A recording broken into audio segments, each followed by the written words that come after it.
ধসে পড়ছে একের পর এক ভবন, জীবন বাঁচাতে ছুটছেন মানুষ। স্থানীয় সময় সোমবার সকালে শক্তিশালী ভূমিকম্পে হঠাৎই কেঁপে ওঠে ফিলিপিন্সের দক্ষিণাঞ্চল মিন্দানাও দ্বীপ। বহু ভবন ক্ষতিগ্রস্ত হয়েছে, হতাহত হয়েছেন বেশ কয়েকজন।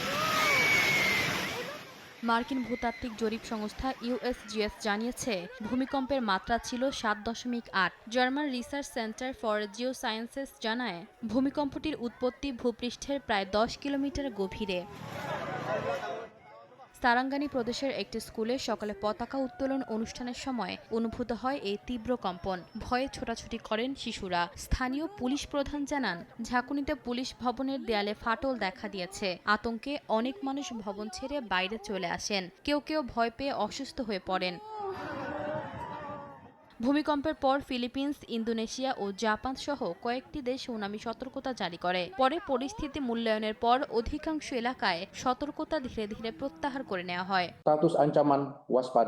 পশ্চিম ইন্দোনেশিয়া সময় সকাল 7টা 11 মিনিট পর্যন্ত বিএমকেজির পর্যবেক্ষণে 6.7 ও 5.9 মাত্রার দুটি আফটারশক রেকর্ড করা হয়েছে। উপকূলীয় এলাকার বাসিন্দাদের নিরাপদ ও উঁচু স্থানে সরে যাওয়ার পরামর্শ দেওয়া হচ্ছে।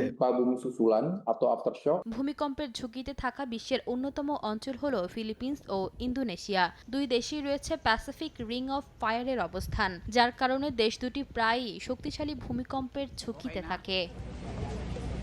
এশিতা আক্তার, সময় সংবাদ।